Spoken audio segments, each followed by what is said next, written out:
Na primeira carta do apóstolo Paulo aos Coríntios. Primeira carta do apóstolo Paulo aos Coríntios, nós vamos fazer uma leitura no capítulo 12.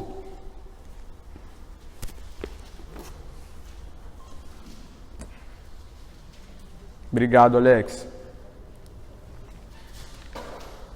Capítulo 12. Nós vamos falar aqui sobre um texto que nós já lemos, já falamos, já exploramos, e nós vamos explorar ele de novo. Wesley, de novo. Mais uma vez, era o que Lutero falava sobre a pregação do Evangelho. Ele dizia, quando alguém perguntava para ele, pô, seu Lutero, o senhor prega tanto aí o Evangelho e tal, ele falou assim, tem que pregar direto, né? Porque vocês esquecem. Então, nós vamos falar de novo sobre aquilo que confiamos, cremos, né? Ser uma representação fiel daquilo que Deus espera para uma igreja local. Né? Na verdade, não só para uma igreja local, mas para a igreja como um todo. Mas, olhando para esse texto, olhando para o que está aqui, a gente consegue compreender algumas verdades que caracterizam uma igreja de Cristo e a identidade que nós queremos para essa comunidade. Né? E, para que a gente entenda bem isso, a gente vai falar sempre que necessário. Sempre que for necessário, nós vamos ressaltar as verdades que estão contidas aqui, estão contidas nessa primeira parte, na verdade, né? Nós vamos ler até o versículo 27. A leitura é extensa, mas a exposição nem tanto, né? Porque tem uns blocos ali que a gente vai conseguir olhar de uma vez só. Então, é aquilo que a gente pensa para essa comunidade, é aquilo que a gente deseja para essa comunidade. Já me permita te antecipar algumas coisas aqui. A sua carne vai lutar de toda maneira para que você não viva o que está escrito aqui. Para que nós não consigamos ser o que as Escrituras determinam que nós sejamos no que diz respeito a uma comunidade. Né? Outro que vai lutar muito contra isso é o diabo. E ele vai usar de diversas artimanhas, de diversas maneiras, como o apóstolo Paulo fala no capítulo 6 de Efésios, de diversos estratagemas, né? Diversas ciladas, para que nós não sejamos a igreja que Cristo quer que sejamos. Então sempre vai haver algum problema para que a gente não seja a igreja que Cristo quer que sejamos. Sempre o diabo vai suscitar as barreiras, as dificuldades, os impedimentos para nós não sermos a igreja que a Bíblia determina que sejamos. Enquanto o diabo trabalha do lado de lá, enquanto a nossa carne luta para nós não sermos o que Cristo quer que sejamos, nós também vamos fazer a nossa parte, vamos lutar, vamos fazer de tudo, nós vamos crucificar o nosso eu, nós vamos matar a nossa carne, nós vamos fazer tudo que estiver ao nosso alcance para nós sermos a igreja que Cristo quer que sejamos. Amém? E no que diz respeito ao trabalho pastoral e ministerial, o que é principal é a pregação, é o ensino da palavra e é o que a gente deseja fazer. Amém? Vamos ao texto bíblico. Cara, eu quero ler aqui no meu, vou ler correndo, porque como eu disse, a leitura é muito grande. Então, para a gente ir um pouco mais rápido aqui, o Giovanni vai passando, vai acompanhando, mas eu vou ler aqui, tá bom? Irmãos, não quero que vocês estejam desinformados a respeito dos dons espirituais. Vocês sabem que quando eram gentios se deixavam conduzir aos ídolos mudos conforme vocês eram guiados. Por isso, quero que entendam que ninguém que fala pelo Espírito de Deus afirma anátema Jesus. Por outro lado, ninguém pode dizer Senhor Jesus senão pelo Espírito Santo. Ora, os dons são diversos, mas o Espírito é o mesmo. E também há diversidade nos serviços, mas o Senhor é o mesmo. E há diversidade nas realizações, mas o mesmo Deus é quem opera tudo em todos. A manifestação do Espírito é concedida a cada um, visando um fim proveitoso. Porque a um é dado, mediante o Espírito, a palavra de sabedoria, a outro, segundo o mesmo Espírito, a palavra do conhecimento, a um é dada no mesmo Espírito a fé, a outro no mesmo Espírito dons de cura, a outro operações de milagres, a outro profecia, a outro discernimento de espíritos, a um é dada variedade de línguas e a outro capacidade para interpretá-las, mas um só e o mesmo Espírito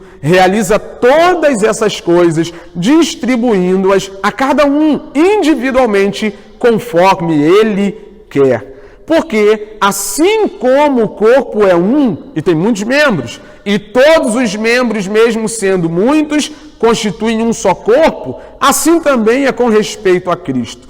Pois em um só Espírito todos nós fomos batizados em um só corpo, quer judeus, quer gregos, quer escravos, quer livres, e a todos nós foi dado beber de um só Espírito. Porque também o corpo não é um só membro, mas muitos. Se o pé disser, porque não sou mão, não sou do corpo, nem por isso deixa de ser do corpo. Se o ouvido disser, porque não sou olho, não sou do corpo, nem por isso deixa de ser do corpo. Se todo o corpo fosse olho, estaria o ouvido. Se todo ele fosse ouvido, onde estaria o olfato? Mas Deus dispôs os membros, colocando cada um deles no corpo como ele quis. Se todos, porém, fossem um só membro, onde estaria o corpo? O certo é que há muitos membros, mas um só corpo. Os olhos não podem dizer à mão, não precisamos de você. E a cabeça não pode dizer aos pés, não preciso de vocês. Pelo contrário, os membros do corpo que parecem ser mais fracos são necessários.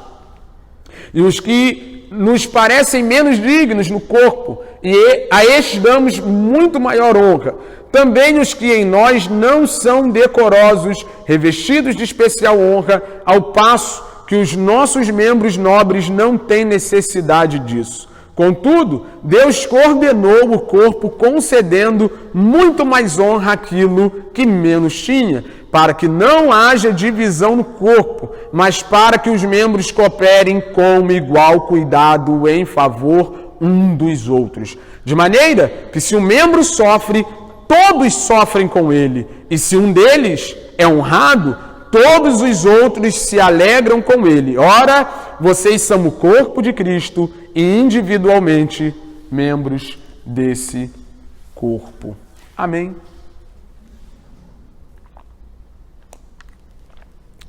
Falei demais. Me permita aqui, rápido, voltar para a semana passada. Eu disse para vocês que esqueço de muitas coisas. E na semana passada, quem esteve aqui, ou por um acaso viu a mensagem lá no YouTube, viu que nós falamos da ceia do Senhor, né? E porque nós não celebramos a ceia do Senhor durante o período de isolamento social, não fizemos ceia delivery nem ceia online, né? Está bem explicado lá o porquê, nós lemos o texto, mas eu lembro que quando nós tratamos isso no grupo, né? Não sei se foi o Alex ou o Giovanni que levantou a questão, sobre a ceia que nós levamos na casa dos irmãos, né? No caso de um irmão que está doente ou por alguma questão não pôde vir à igreja. Isso pode ser uma dúvida para Wesley, falou lá, né, que a ceia do Senhor se celebra ali quando a igreja está reunida e tal, que quando a gente faz isso em casa, não é a ceia do Senhor, mas é uma refeição comum, e o pessoal que a gente vai em casa, levar a ceia em casa, né? E aí eu achei legal, né, retornar isso para não ficar nenhum tipo de dúvida, nenhum tipo de contradição, né, uma suposta contradição, né, e na verdade realmente tem gente que não entende e tem gente que faz questão de não entender, né? Nós vivemos um tempo onde as pessoas fazem de tudo para não entender uma coisa que às vezes é tão clara. Então, vamos lá, né? Quando se celebra esse tipo de ceia, ou a ceia celebrada nesse formato, né? O que se costuma fazer? Os representantes da igreja saem daqui, porque ficou bem claro que não se trata de um prédio, mas onde o povo de Deus se reúne, sim ou não? Aí os representantes da igreja, o que eles fazem? Vão até a casa dessa pessoa, se cumpre 2 ou 3 reunidos e ali se celebra a ceia do Senhor. Só isso, sabe? Então não há muita coisa assim que se possa polemizar acerca disso, mas a questão é essa. Os representantes da igreja, membros da Igreja de Cristo, vão lá se encontrar com outros membros e na casa dessa pessoa a igreja está ali reunida em 2 ou 3 e aí a gente consegue celebrar de acordo com a palavra de Deus. Amém? Mas voltando para cá, na semana passada eu ainda fiz uma introdução que serve muito bem para o dia de hoje, né? Onde falamos que o apóstolo Paulo escreveu a carta aos Coríntios, ou a primeira carta aos Coríntios, para solucionar uma série de problemas naquela igreja. Extremamente problemática, extremamente complicada, cheias de dificuldades. O apóstolo Paulo escreve essa carta para resolver esses problemas, né? No capítulo 11, ele começa a resolver os problemas de ordem no culto público, local, onde a igreja se reunia para cultuar ao Senhor. E aí nós vimos na semana passada, quando falamos sobre a ceia, que ele fala sobre o uso do véu na comunidade local, mostra ali como as irmãs deveriam proceder em relação àquilo. Depois ele fala da ceia do Senhor, e no capítulo 12 ao capítulo 11 ele trata de uma questão que era muito problemática naquela igreja, que era o uso e manifestação dos dons naquela comunidade local. Tanto que ele usa 3 capítulos inteiros só para falar de como os dons são administrados ou devem ser administrados pela igreja numa comunidade local. E aqui, a partir do capítulo 12, eu quero fazer uma exposição sobre o que o apóstolo Paulo falou em relação aos dons, mas focando naquilo que nós entendemos sobre a composição de uma igreja local, de uma comunidade local. Como nós devemos proceder, como nós devemos viver, quanto igreja local, porque foi daqui que nós extraímos, né, nós tiramos o nome da nossa igreja. A gente vai ver a palavra corpo daqui a pouco, é onde a palavra soma aparece, a palavra grega soma. Então a gente vai ver o que é ser o corpo de Cristo. O que é ser essa comunidade composta por muitos membros, composta por variados membros, diversos membros, mas que formam um corpo só. Amém? E aí, gente, como eu falei para vocês, a exposição não vai ser tão longa, porque a gente vai trabalhar em blocos.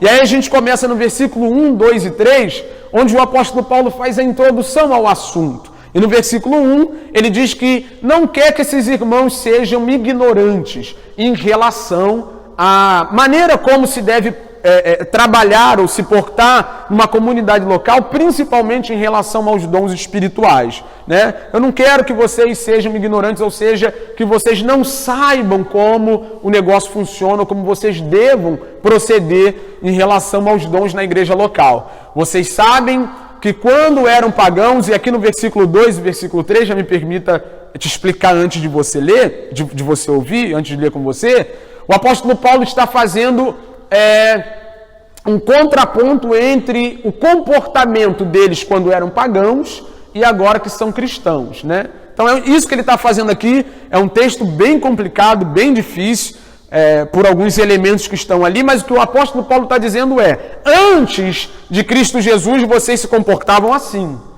Quando vocês eram gentios, esse comportamento aqui é o que vocês seguiam. Agora é assim que vocês devem se comportar, né? É isso que ele está querendo dizer no geral. Mas vamos lá. Vocês sabem que quando eram pagãos, de uma forma ou de outra, eram fortemente atraídos e levados para os ídolos mudos, né? É o que ele está dizendo. Antes era assim que vocês procediam, vocês eram levados, vocês eram guiados aos ídolos mudos. Versículo 3.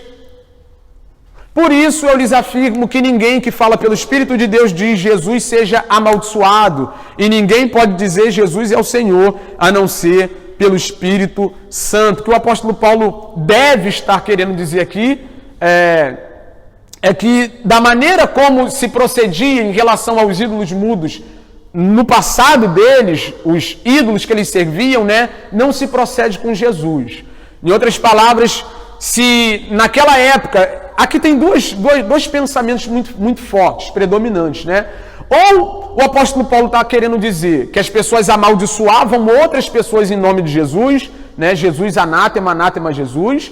Ou ele está querendo dizer isso, né? Ou ele está querendo dizer que essas pessoas aqui, num transe espiritual, que era bem comum nas outras religiões, falavam em outras línguas, e em algum momento nesse transe as pessoas diziam que Jesus era amaldiçoado. Né? E o apóstolo Paulo está dizendo que nenhuma coisa nem outra, seja o que for que o apóstolo Paulo esteja querendo dizer, nenhuma dessas coisas cabe. O que ele entende é que o povo de Deus chama Jesus de Senhor pelo Espírito Santo. Então ele está fazendo um contraponto, né? Antigamente, servindo os ídolos mudos, vocês se comportavam dessa maneira, faziam isso aqui, esse aqui era o método como vocês se portavam, mas esse Cristo que vocês estão servindo não é assim. Não é a mesma vida, não é o mesmo procedimento, não dá para viver o que vocês viviam antes agora, né? E aí ele começa a falar sobre a questão dos dons. E aí no versículo 4 ao versículo 7, ele começa a falar sobre a unidade e a diversidade dos membros do corpo de Cristo a partir dos dons. Aqui, nesse pequeno bloco aqui, ele sintetiza essa questão. E vamos ver como é que ele faz isso. Versículo 4.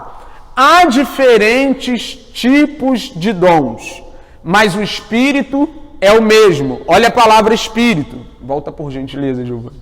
A palavra Espírito, tá bom? Guarda a palavra Espírito aqui, tá? Há diferentes tipos de dons, mas o Espírito é o mesmo. O próximo, Giovanni, por gentileza. Há diferentes tipos de ministérios, mas o Senhor é o mesmo. 6, por gentileza, Giovanni.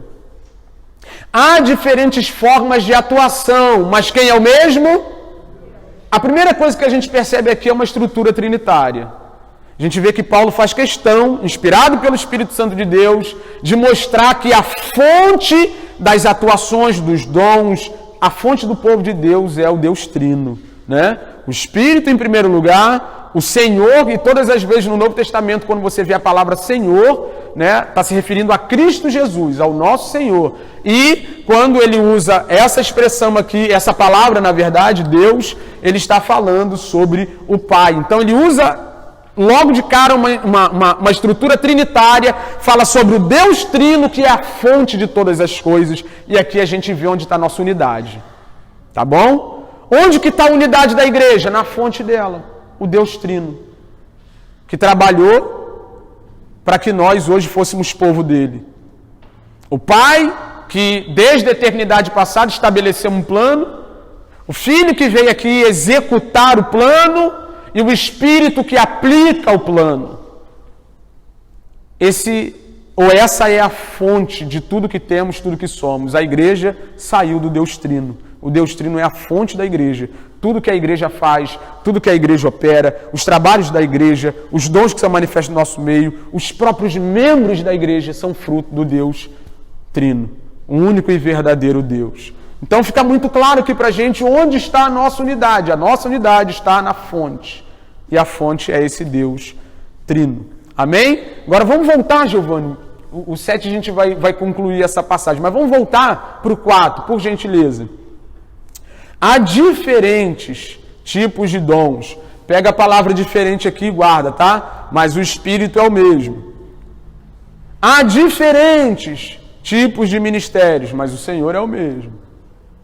Há diferentes formas de atuação, mas é o mesmo Deus que efetua tudo em todos. Você vê que o diferentes aparece nos três versículos para deixar a variedade, a diversidade muito clara. Então a gente é unido por quê? Porque a fonte é a mesma, todos nós estamos nesse Deus Trino que é a causa de estarmos aqui. Não há ninguém que possa se chamar Igreja de Cristo Jesus que não esteja nesse Deus Trino por meio da pessoa de Cristo Jesus, o nosso Senhor. Por outro lado, esse mesmo Deus, que é a fonte de tudo, que é a fonte de todos, ele fez questão de nos distribuir de maneira diferente, de dar a nós dons diferentes, variados, diversos. Então eu não sou igual ao Alex. O Alex tem coisas que eu não tenho. O Alex não é igual a mim. O Alex tem coisas que eu não tenho. Eu não sou igual a Maiara. A Maiara tem coisas que eu não tenho. E eu tenho coisas que a Maiara não tem. Então, essa é a diferença entre nós, mas uma coisa não anula a outra.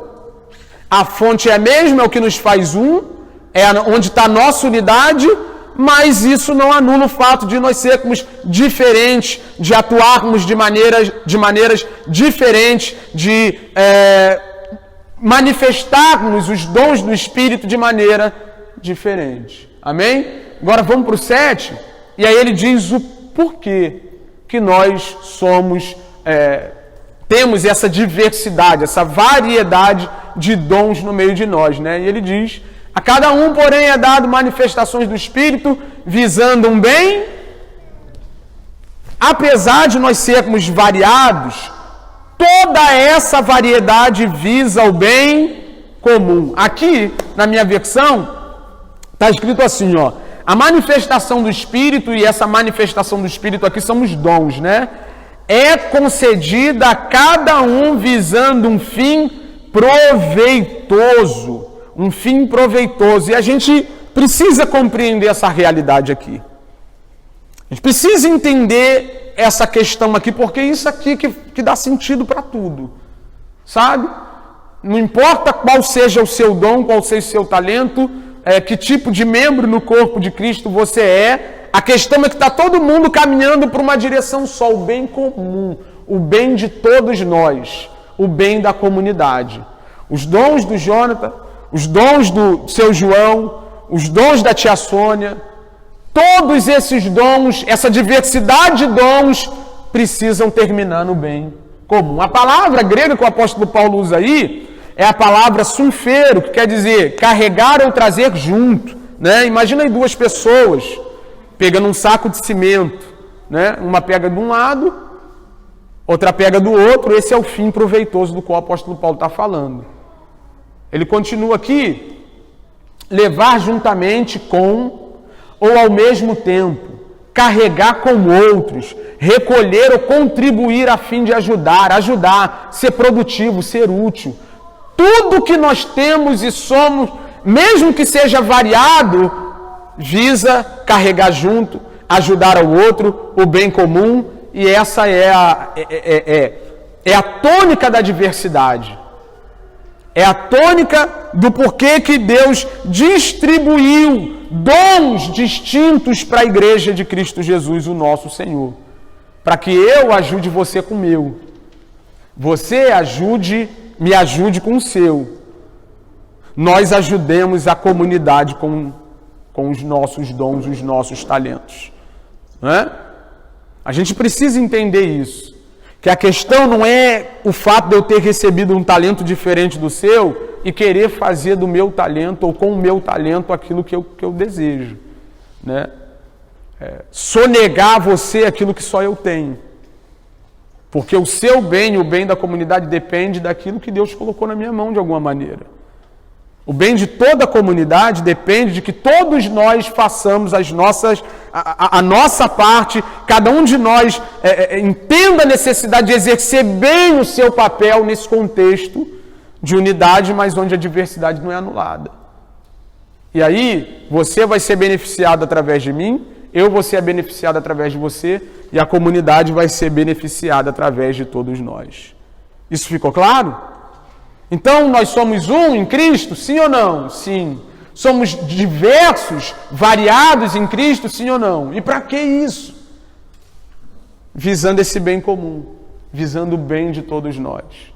Nós não vamos conseguir alcançar a plenitude daquilo que Deus tem para nós se você deixar o seu em falta, se eu deixar o meu em falta, se nós não fizermos aquilo que foi determinado que seja feito por aquele que dispôs cada membro como quis, e a gente vai ver isso já já. Mas eu queria falar um pouco melhor com você acerca dessa questão de bem proveitoso, de fim proveitoso ou de bem comum. Eu queria ler com você em Efésios capítulo 4, a leitura vai ser um pouco extensa, mas é necessária aqui. Efésios capítulo 4, versículo 7 ao 16, o contexto também são dons espirituais, né? É como Cristo deu os dons para a igreja, na verdade fala mais dos homens que atuam como dons para a igreja de Cristo, mas aqui fica clara essa ideia do o que é esse bem comum, o que é esse fim proveitoso para o qual todos nós contribuímos. Vamos lá, ele diz assim: e a cada um de nós foi concedida a graça, conforme a medida repartida por Cristo. E aqui, a partir do versículo 8 até o versículo 10, a gente vai ver como Cristo conquistou o direito de dar dons para a igreja, tá bom? Texto muito complexo, muito controverso, há uma grande confusão histórica acerca desse texto, mas eu vou falar do que penso ser esse texto aqui, tá? Por isso é que foi dito, o Salmo está fazendo citação do Salmo 68, versículo 18. Quando ele subiu entre unfas alturas, levou cativo muitos prisioneiros e deu dons aos homens. Segura aqui, Giovanni. O texto diz... Está falando, pelo menos é a compreensão que me pareceu mais plausível aqui, é que quando Cristo Jesus concluiu a obra redentora e subiu em triunfo, foi assunto aos céus em triunfo, vencedor sobre todos os inimigos que o homem tinha. O diabo, o pecado, a morte, ele triunfou contra as potestades, os principados, e ele foi para a destra do Pai em triunfo. Subiu às alturas, né? E levou cativo muitos prisioneiros. É justamente dessa vitória que esse trecho está falando. Nós éramos cativos, prisioneiros, nós estávamos amarrados, nós éramos, por natureza, filhos da ira. O inimigo era o nosso senhor, o pecado era o nosso senhor, nós estávamos cativos. Lembra do texto de Isaías, quando Jesus fala sobre si próprio? O Espírito do Senhor Jeová está sobre mim e Ele me ungiu para pregoar boas novas aos mansos, aos contritos de coração e liberdade aos cativos. É isso que aconteceu. Cristo Jesus venceu todos os nossos adversários e levou cativo muitos prisioneiros, ou seja, resgatou um povo do cativeiro e levou consigo. Quando ele chega à destra do Pai, ele já chega com essa autoridade. Ó, tem um povo aí que estava preso, mas agora é meu. Tem um povo aí que era cativo, mas agora está comigo. É isso que esse texto está querendo dizer, pelo menos é o que eu concordo a partir das interpretações históricas, né? E deu dons aos homens. Então, a partir desse momento que Cristo triunfou sobre os nossos adversários, sobre aqueles que prendiam, nos aprisionavam e nos levou para si, ele tem o direito para que esse povo que agora está liberto, que está livre dos seus adversários, ele tem o direito de dar dons a esse povo, né? E ele continua no versículo 9, que significa ele subiu, senão que também descera as profundezas da terra. Segura aqui, esse aqui é a parte mais controversa, né? O pessoal diz aí que ele foi no inferno, que negócio todo pregou lá para os espíritos lá e tal. Mas quando, pelo menos nessa compreensão, o texto diz que ele descer as profundezas, está se referindo à encarnação dele. Porque ele estava sentado num alto sublime trono desde sempre, no mais alto lugar, e aí ele desce as profundezas, a própria terra, a encarnação dele. Ele veio do céu e encarnou. De maneira que esse plano aqui são essas profundezas da qual o texto fala. Então, quais são as profundezas? É o inferno? É um lugar espiritual onde ele foi lá buscar os cativos? Eu não penso dessa maneira, não me parece que o texto está querendo dizer isso. Parece que ele está falando da encarnação de Cristo Jesus e é assim que eu creio. Né? Parece que a interpretação histórica mais adequada para esse texto aqui. Né? Então o texto deve estar falando de que Cristo Jesus desceu dos altos céus, do mais sublime dos céus, para encarnar, veio à terra para vencer aqueles que nos aprisionavam. É o que o texto está querendo dizer. E a partir dessa vitória ele conquistou o direito de dar dons aos homens. Né? Versículo 10.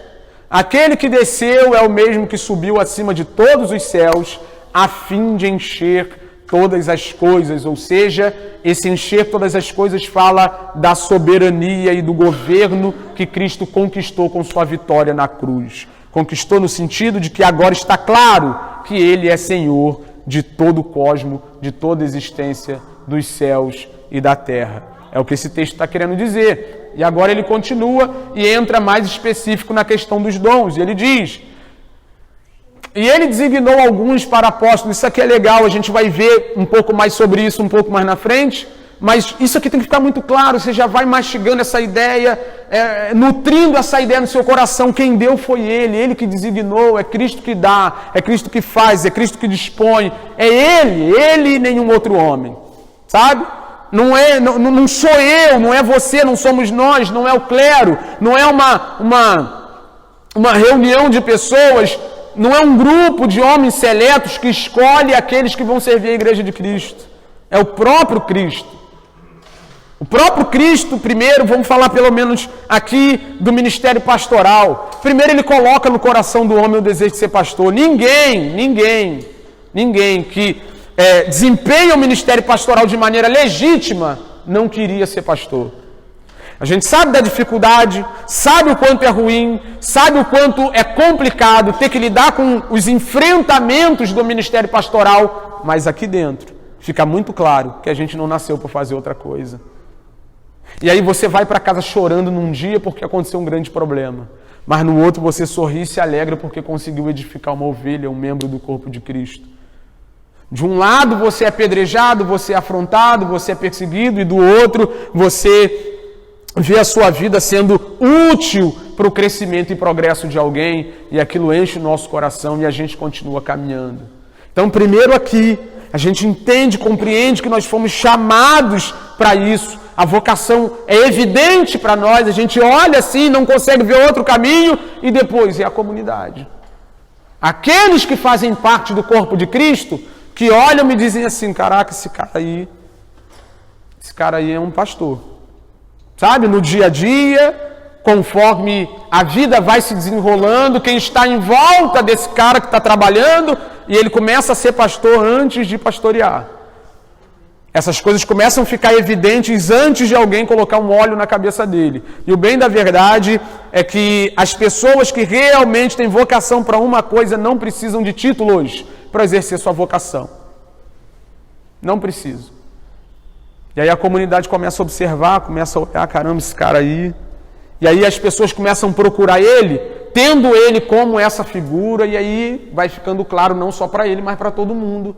Então é Cristo que dá e a gente percebe dessa maneira. Quem dá é Cristo. Alguns para apóstolos, outros para profetas, outros para evangelistas e outros para pastores e mestres. 12, Giovanni, por gentileza. Como fim, qual é a finalidade de que Cristo levantou ministros para a igreja? De preparar os santos para a obra do ministério. Então o meu trabalho aqui, em primeiro lugar, é ajudar você a melhorar para trabalhar melhor, dentro desse contexto aqui. O que a gente faz através da pregação da palavra, do ensino bíblico? A gente ajuda você a ser um cristão melhor, a ser um membro do corpo de Cristo mais preparado para a obra do ministério. Todo mundo aqui tem um dom, tem um talento dado por Deus para ser exercido aqui nessa comunidade ou em outra. Numa comunidade local, junto ao corpo de Cristo. E o que eu tenho que fazer? Eu tenho que trabalhar para você ser a melhor ferramenta possível. O meu serviço é te ajudar a ser o melhor cristão dentro desse contexto aqui. O nosso serviço como ministros do Evangelho, como aqueles que foram dados para preparar vocês, é preparar vocês. Então, às vezes, a gente fica se perguntando, né, e para mim sempre foi uma grande dúvida, cara, como pastor, o que eu devo fazer exatamente por alguém? Está aqui.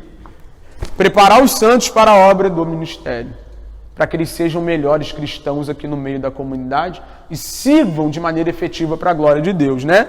E aí, uma vez que a gente trabalha para que você seja um melhor membro do corpo de Cristo, seja mais efetivo no seu trabalho, para que o corpo de Cristo seja edificado. Então, eu trabalho para que você seja um membro melhor e os membros trabalham para que o corpo de Cristo seja edificado. Então é sobre isso.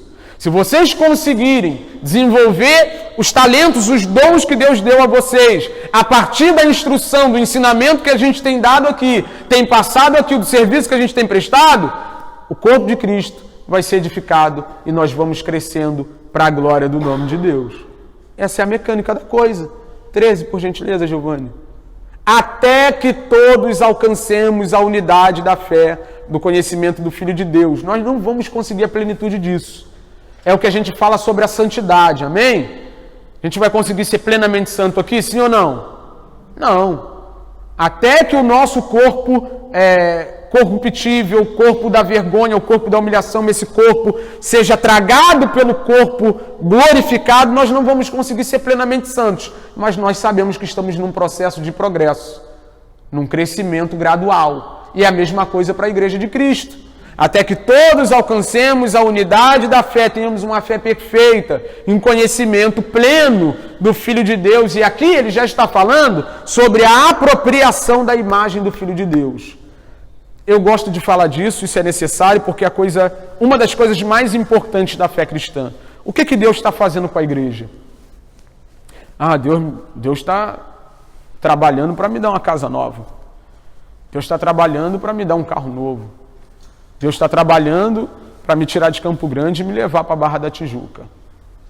que Deus está fazendo com a igreja, cada membro de maneira individual e nós como corpo de Cristo como um todo, é nos conformando à imagem de seu Filho. Todo o nosso trabalho, a nossa vida gira em torno da glória de Deus em primeiro lugar. Amém? Em segundo lugar, que nós sejamos parecidos com o Filho de Deus. Então, de maneira individual e coletiva, o que Deus está fazendo é que cheguemos à maturidade, atingindo a medida da plenitude de Cristo. Então, quando que eu evoluí, eu progredi na fé cristã? Quando eu passei a frequentar mais os cultos? Quando eu passei a ler mais Bíblia? Quando eu aumentei o meu tempo de oração? Você progrediu na fé quando você cresceu à medida de Cristo Jesus. Quanto mais parecido com Cristo Jesus você é, ou vai se tornando, mais progresso existe na sua vida. O progresso na vida cristã é essa apropriação. É quando nós nos assemelhamos mais e mais com a pessoa bendita de Cristo Jesus, que é a forma onde nós devemos entrar. Versículo 14. O propósito é que não sejamos mais como crianças, levados de um lado para o outro pelas ondas, nem jogados para cá e para lá, por todo o vento de doutrina e pela astúcia e esperteza de homens que induzem ao... Lembra da experiência de Jesus no deserto com o diabo? Você lembra disso? O diabo usou até Bíblia, e na verdade a principal arma do diabo foi a Bíblia. Não, mas está escrito. Aí Jesus falou, mas está escrito também. Né? E a gente vai continuar sendo tentado como Jesus foi. Nós vamos continuar sendo induzidos ao erro. E quanto mais parecidos com Cristo nós formos, quanto mais crescermos a imagem de Cristo Jesus, os ventos de doutrina, as ondas que batem e tentam nos arrastar da verdade, não surtirão efeito em nossas vidas. Pode citar a Bíblia de capa a capa. Se estiver falando das Escrituras como um mero livro histórico ou verdades isoladas, sem contexto, sem estarem inseridas no contexto maior, a gente vai rejeitar e ponto final, porque a gente sabe o que Deus quer dizer através de sua palavra para nós, quer comunicar através de sua palavra para nós. Então, a partir do momento que nós vamos nos parecendo mais com Cristo Jesus, podem falar o que quiser, podem tentar nos levar para onde for, nós não vamos. Nós não somos mais crianças levadas de um lado para o outro, pelas ondas nem jogadas para cá e para lá, por todo o vento de doutrina. Nós não somos mais enganados. Amém? 15. Antes, seguindo a verdade em amor, cresçamos em tudo naquele que é a cabeça, Cristo. 16, Giovanni, para a gente concluir nossa leitura. Dele, todo o corpo é ajustado e unido pelo auxílio de todas as juntas, cresce e edifica-se a si mesmo em amor, na medida em que cada parte realiza a sua... Vamos lá? Vamos ler isso aqui junto, irmão. Vamos lá. 1, 2, 3. Dele...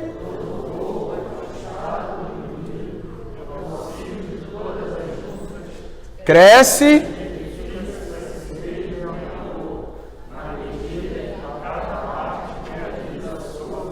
Então, qual é o bem proveitoso? O bem comum, ou o fim proveitoso que o apóstolo Paulo falou em 1 aos Coríntios? É esse crescimento aqui, é essa edificação aqui, onde quando nós fazemos a função que nos foi dada, nós conseguimos ver a igreja de Cristo, o corpo de Cristo progredir, avançar, crescer para a glória de Deus. Amém? Então você faz a sua, eu faço a minha. Isso não quer dizer que estamos desunidos, não fazemos parte do mesmo corpo. Muito pelo contrário. É justamente essa diversidade que agrega na nossa unidade. Nós, como um corpo, vamos crescendo para a glória do nome de Deus. Capítulo 12 lá, Giovanni, vamos ao versículo 11. Ao versículo 11. Todas essas coisas, porém, são realizadas pelo mesmo e único Espírito. Agora redobre a atenção. e Ele as distribui individualmente a cada um conforme... Eu já falei aqui sobre isso e preciso dizer de novo, é Ele, sabe? E eu acho legal que algumas pessoas chegam à beira da blasfêmia contra o Espírito de Deus de maneira inconsciente ou consciente até. Porque todas as vezes que eu me mostro insatisfeito com o lugar onde fui colocado, com aquilo que Ele fez na minha vida, com aquilo que Ele me deu, eu estou dizendo sem palavras que Ele não sabe o que está fazendo. Sabe? Se Ele me deu a capacidade de fazer algo que eu digo que, acho que não é para isso aqui que eu estou dizendo que quem distribuiu os membros e os dons pelo corpo não sabe o que está fazendo. Eu estou no lugar errado, eu acho. Acho que meu lugar nesse aqui não, acho que meu lugar é aquele outro aqui. Sabe? Acho que meu lugar é onde fulano está ali. Quando eu desprezo o que Ele colocou nas minhas mãos, a capacitação que Ele me deu, quando eu desprezo aquilo que Ele me confiou a fazer, eu estou dizendo que Ele não sabe o que fez. Estou dizendo que esse Espírito que dá os dons para a igreja, que distribui os membros na igreja, não sabe o que está fazendo. Né? E entre a sua opinião e a opinião do Espírito, eu fico com a opinião do Espírito. Eu acho que Ele sabe o que está fazendo. Na verdade, eu tenho certeza que Ele sabe o que está fazendo. Quem não sabe somos nós, né? Nós que nos enganamos muitas das vezes, achando que somos o que não somos, que podemos o que não podemos, que temos condição do que não temos. Lembra da distribuição dos dons na parábola dos talentos? A distribuição dos talentos? A Bíblia diz que Ele deu a porção de talento, distribuiu a porção de talento de acordo com a capacidade de cada um. E muitas vezes nós negligenciamos o fato de que Deus sabe o que dá para mim. E eu vou te dizer mais, não dá porque você é bom, não. Não dá porque eu sei ou deixo de saber, não. Dá justamente porque foi Ele que colocou na minha mão. E aquele que nos dá é o mesmo que também nos capacita para executarmos aquilo que Ele quer que nós façamos. Então você precisa entender isso de uma vez por todas. Poxa, esse pastor aí está de nepotismo. Só a família dele trabalha na igreja. Isso é uma irrealidade? Em muitos casos, não. Agora, em vez de olhar para quem o pastor colocou em determinado local, por que você não olha como aquela pessoa está desempenhando aquele trabalho? Que aí vai ficar claro se realmente ela está no lugar certo ou não. Meu Deus, eu acho que se o pastor me colocasse ali, né? Claro que o pastor vai errar. Claro que o pastor, em algum momento, por causa da sua limitação, vai ter a dificuldade de discernir. O que ele não pode é insistir no erro depois que ele percebeu que esse cara aqui não dá para o louvor. Esse cara aqui não dá para arrumação. Esse cara aqui não dá para isso aqui.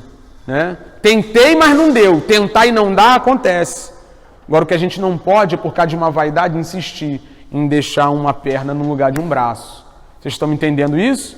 Então, pelo Espírito de Deus, pela Palavra de Deus, por algumas questões que são bem óbvias, nós vamos entendendo onde esse que é soberano colocou cada um dentro desse corpo, dessa unidade maior. Né?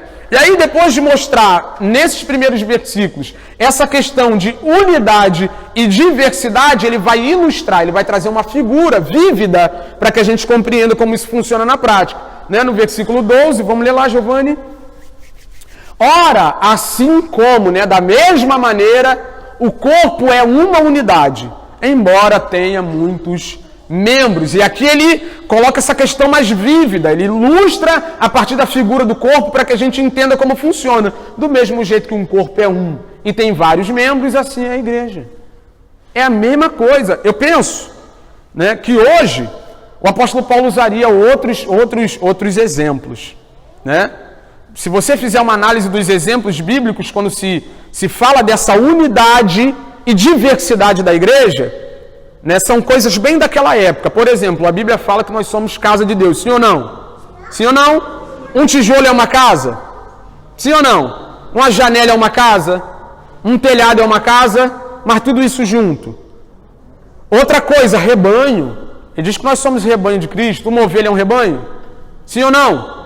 Mais um monte de ovelhas junto. Não forma um rebanho? Uma árvore, Jesus diz, eu sou a videira e vocês são. Ele está falando que ele é aquele tronco central ali, nós somos os ramos, uma família, irmão. Nós somos a família de Deus. Um indivíduo é uma família? Não. É o que ele está querendo dizer. Se hoje o apóstolo Paulo fosse falar, eu acho que o apóstolo Paulo ia falar assim, um pneu é um carro? Sim ou não? Um capô é um carro? Um para-brisa é um carro? Um motor é um carro? Motor é importante, sim ou não? Mas nunca vai ser um carro sozinho. Nunca vai ser um carro sozinho. Essa semana eu levei meu carro no mecânico, né? O carro estava horrível, só faltava dizer, não sai do lugar. Pode ficar acelerando aí. Só faltava isso, né? Aí levei no mecânico, ele foi, deu um jeitinho lá. Aí levei agora para ele fazer o serviço completo. Aí ele trocou as velas, né? As velas do carro. Que tamanho é uma vela, irmão? Uma vela é isso aqui. Aí troquei logo o cabo também, que é isso aqui mais ou menos, né? Uma parte mínima do carro, mas que não deixava o carro andar. Então o apóstolo Paulo diria, né? Vocês são peças e um carro quando estão juntos. Vocês juntos são um carro, mas são peças individuais. É o que ele diria nos dias de hoje. Então ele ilustra essa questão a partir dessa figura que é o corpo de Cristo, que é o soma de Cristo. Agora, a gente vai ler aqui bem rápido, e hoje não é a intenção explorar isso, o versículo 13 só para não passar, mas a gente depois vai do 14 ao 17 para a gente ver a diversidade na prática, né? Mas vamos ao 13, só para a gente entender aqui.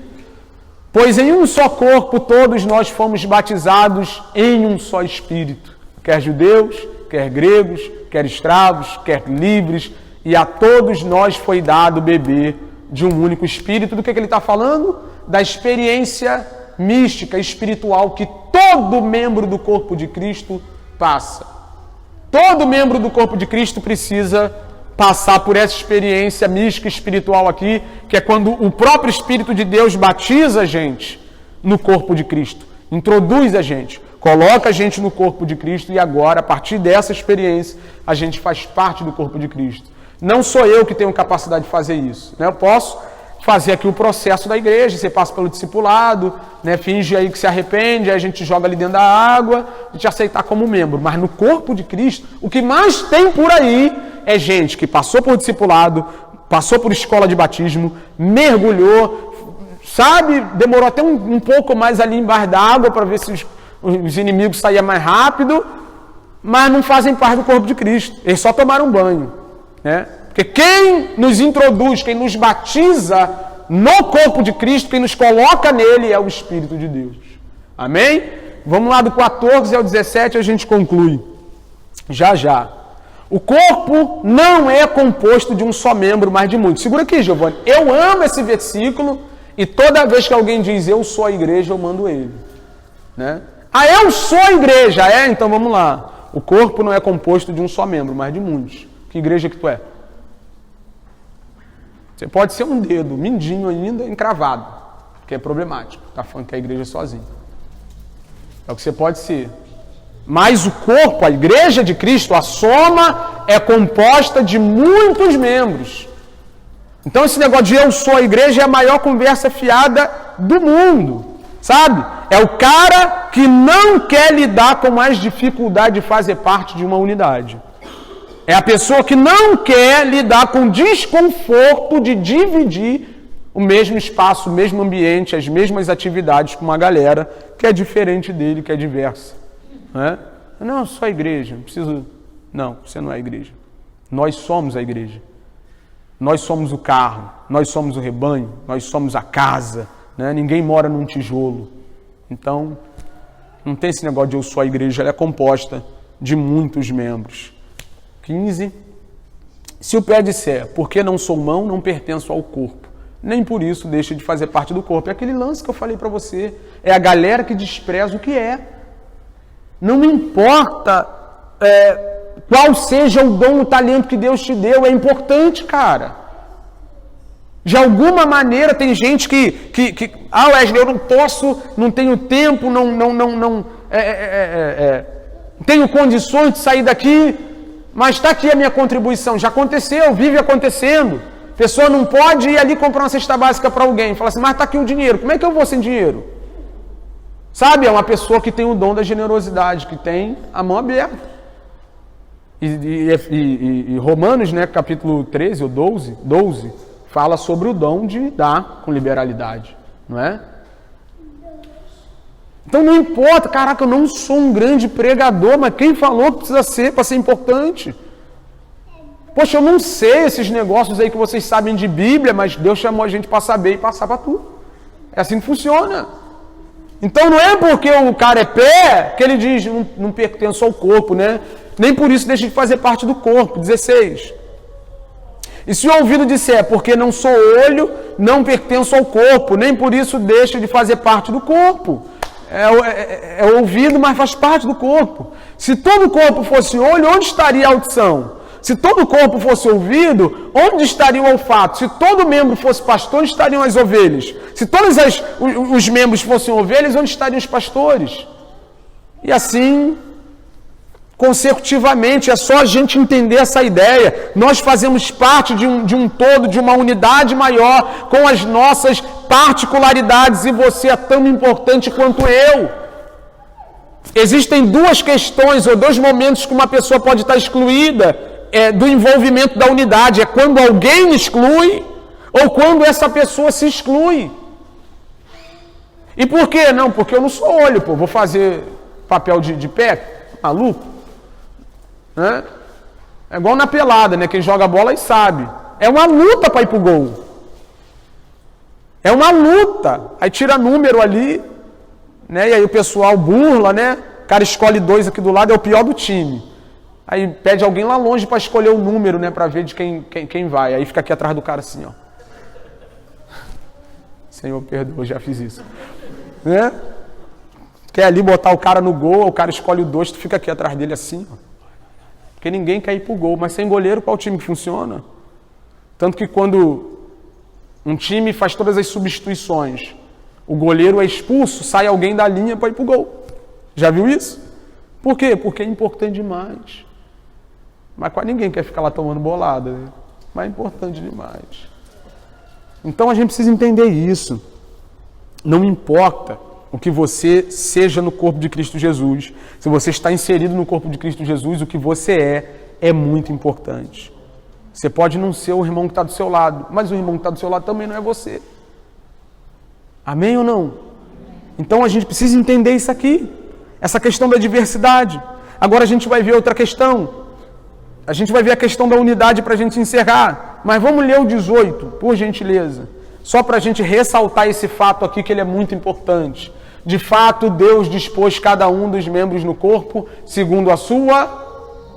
Então, cara, se você está insatisfeito com o que você é no corpo de Cristo, com o que você está fazendo no corpo de Cristo, e isso não entra na sua cabeça, cara, eu não acredito que Deus fez isso comigo. Em primeiro lugar, eu já disse, você está à beira da blasfêmia. Você está dizendo que o Espírito de Deus, o próprio Deus, não sabe o que faz, né?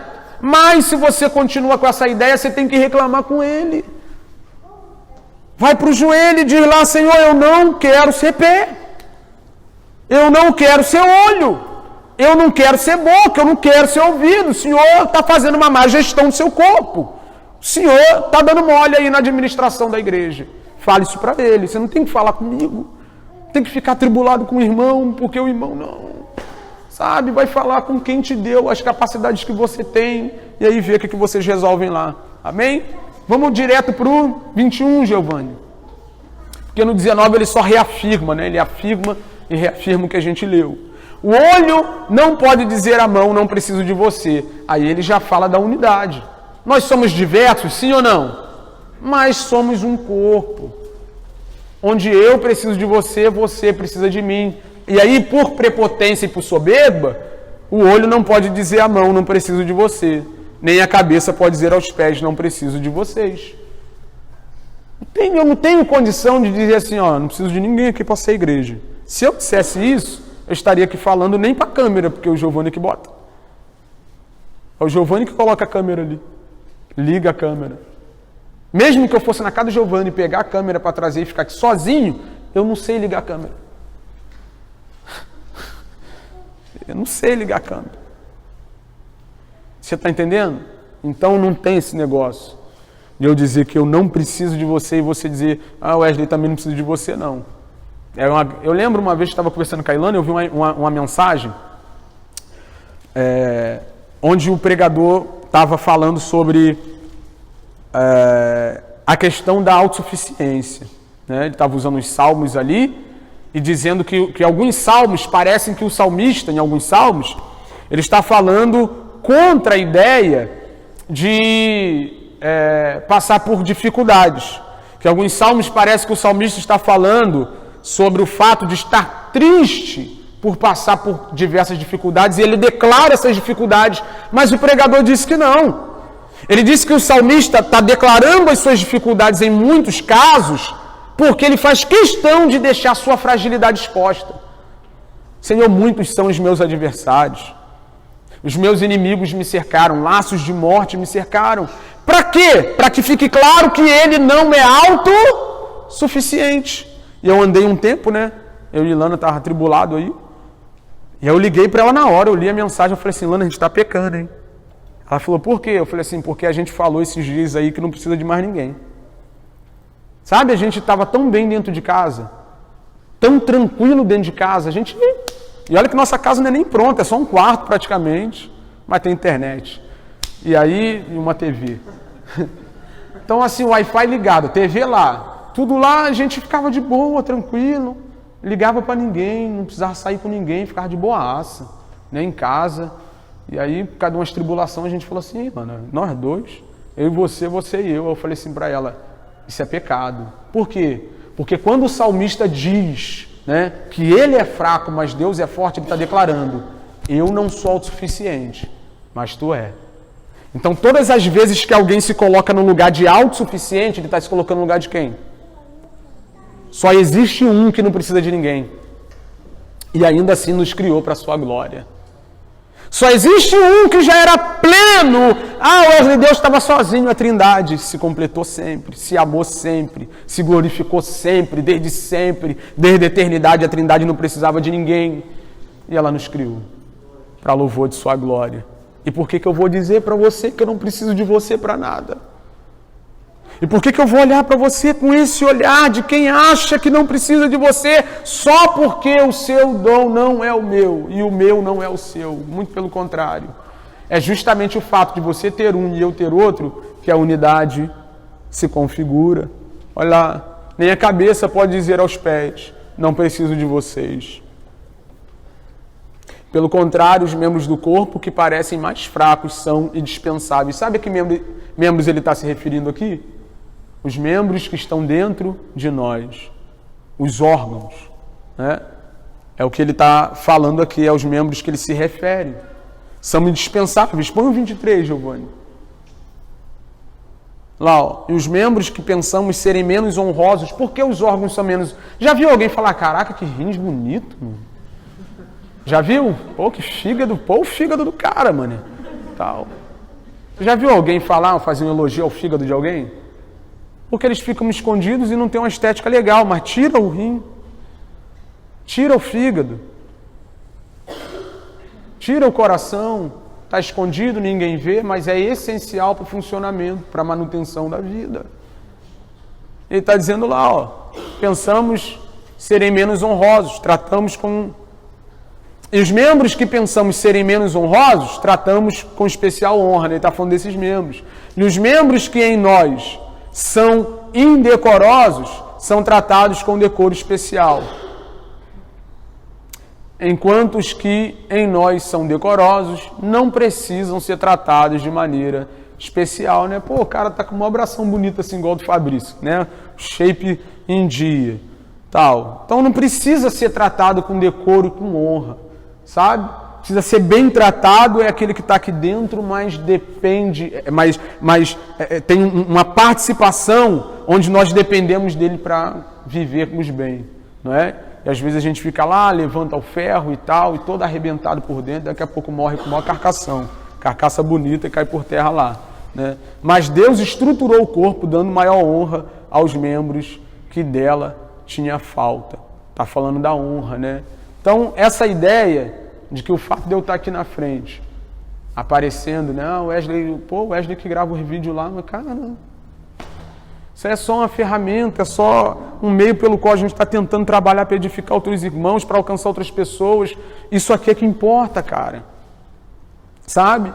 Eu poderia gravar vídeos na minha casa sozinho lá, né?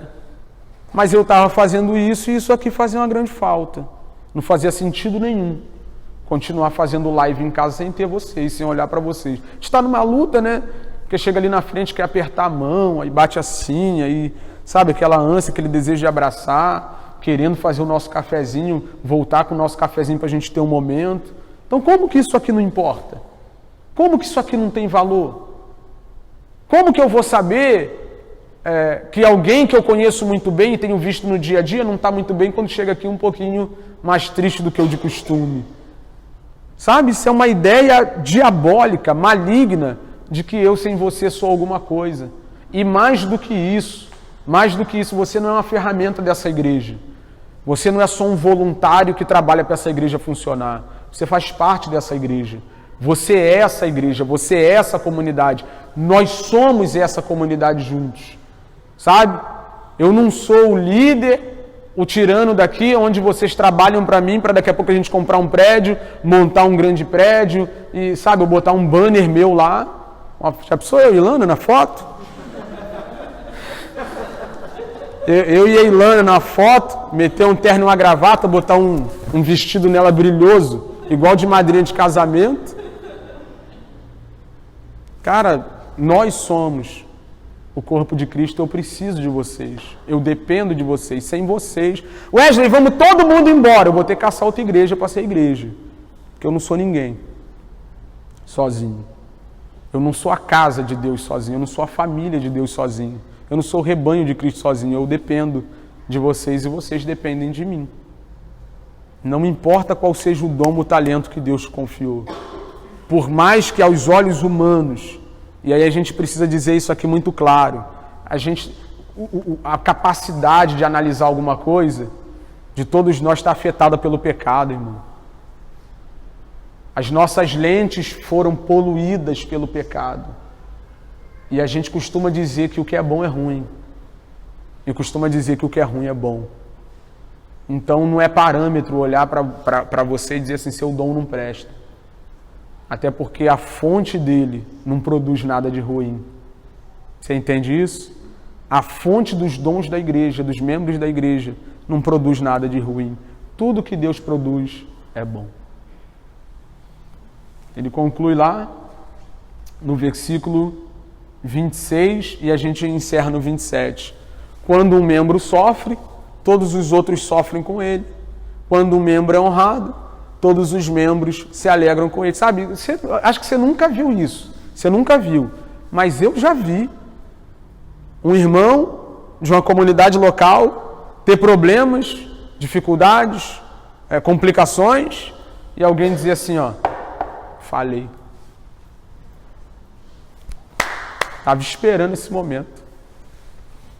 Porque o trabalho da pessoa não foi à frente, coisa não aconteceu, a pessoa se frustrou, né? E uma grande torcida para que a pessoa não tivesse êxito, não lograsse êxito no que estava fazendo. Eu disse que isso não ia ser assim, eu disse que ia dar problema, né? Uma vez aí eu fiquei sabendo que a gente tinha uma grande torcida contra, né? E tinha um pessoal esperando o dia que isso aqui ia acabar, né? E se isso acabar, Wesley? Se a igreja Soma terminar? Terminou porque Deus quis que terminasse do mesmo jeito que começou, que Deus quis que começasse. Isso aqui não é meu, não estou fazendo nada para mim, e não teria como insucesso ou fracasso terminar com isso aqui. Eu confio na soberania e no governo de Deus. Então, fracasso é fazer aquilo que Deus não quer que eu faça. Isso é fracasso, né? Mas eu fico pensando, cara, como é que um outro pastor torce para que uma igreja local não prospere, não vá à frente? Eu torço para muitas igrejas que não são a igreja de Cristo fecharem, para isso eu torço. Para homens que montaram um império para si próprios, para homens que estão explorando a fé alheia. Não são igrejas, a Bíblia mostra o que é uma igreja. Agora, um lugar onde o evangelho não é pregado, onde não há ensino da palavra, onde o foco não é o ganho de vidas, a glória de Deus, isso não é uma igreja. Isso aí deve ser uma empresa, deve ser um comércio, deve ser um monte de outras coisas. Mas igreja não é. E para esses lugares eu tenho torcido para que eles fechem, né? E o povo, Wesley, vão entrar onde deveriam ter entrado desde o início. Deus tem suas maneiras de fazer sua obra, né? Agora, quando se trata de um lugar onde a palavra de Deus é ensinada, onde o evangelho é pregado, onde há compromisso com vidas, onde essas características que configuram uma igreja séria são evidentes. Se o cara torcer para isso dar errado, esse cara tá no lado de lá, né? Quem torce para uma igreja comprometida com o evangelho fechar é o diabo. É ele que torce para isso. Então, não consigo entender quando um membro, alguém do nosso meio está sofrendo, está tendo dificuldades e alguém consegue se alegrar com isso. Bem feito, eu falei, eu disse. Né? Disse, mas cala a boca e agora vai lá dar assistência.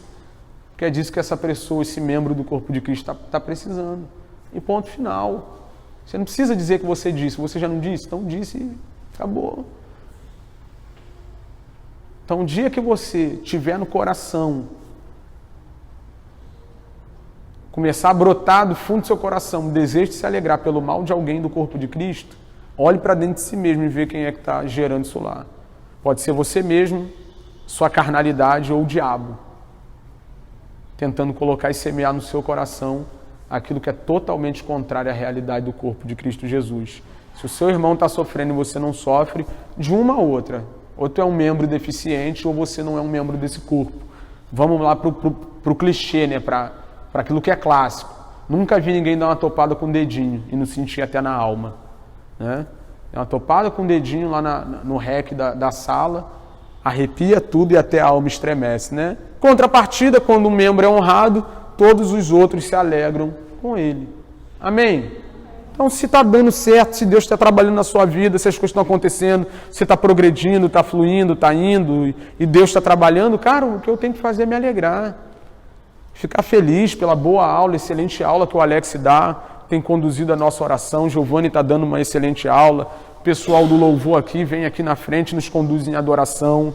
Eu preciso me alegrar com isso, eu preciso estar satisfeito com isso, feliz com isso, com os irmãos, né, que chegaram aqui 8 da manhã, era para eu ter avisado eles que era para a gente chegar 9, né, e acabei esquecendo, mas chegaram aqui 8 da manhã, aí Gabriel e Caio tiraram as teias de aranha, fizeram a higienização aqui das cadeiras, né, com o borrifador e o álcoolzinho. Glória a Deus, eu me alegro por essas pessoas estarem ativas no serviço aos irmãos. Eu fico feliz por isso e você deveria ficar também. E está querendo aparecer para o pastor. Para de bobeira, irmão. Como se eu tivesse dinheiro para dar para alguém que está aparecendo para mim. Né? Então, se alguém sofre, a gente tem que sofrer. Se alguém se alegra, a gente tem que se alegrar. E ele conclui no versículo 27. Ora, vocês são o corpo de Cristo. E cada um de vocês individualmente é membro desse corpo. Aqui ele conclui. Faz um amarrado de tudo que a gente falou. Vocês são o corpo de Cristo. Está falando da unidade. Né? Individualmente, membros desse corpo, da diversidade. Nós somos muitos, diversos, mas somos um no Senhor. E agora o mais importante, nós temos um cabeça, que não sou eu. Eu sou um membro como você é um membro desse corpo. Eu não sou o cabeça disso aqui, eu não sou o cara que manda nisso aqui. Eu transmito aquilo que o cabeça quer. Deixou registrado para nós. Essa é a minha função. É a nossa função. Guiar vocês na verdade e na vontade daquele que é o cabeça. E quem é o cabeça da igreja? Colossenses 1,18. Por gentileza, Giovanni.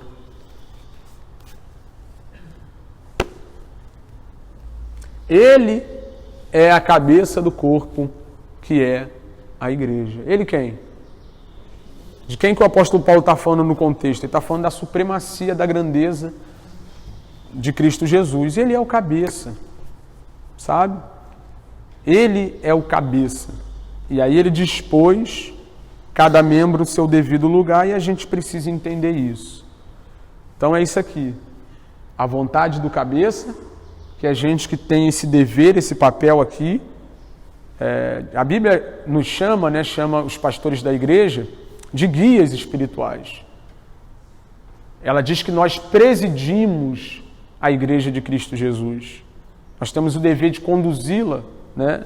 E de fazer esse trabalho de administração de uma igreja local. Mas a igreja não é minha, irmão. A igreja não é de nenhum pastor, pode ser o homem mais influente do mundo.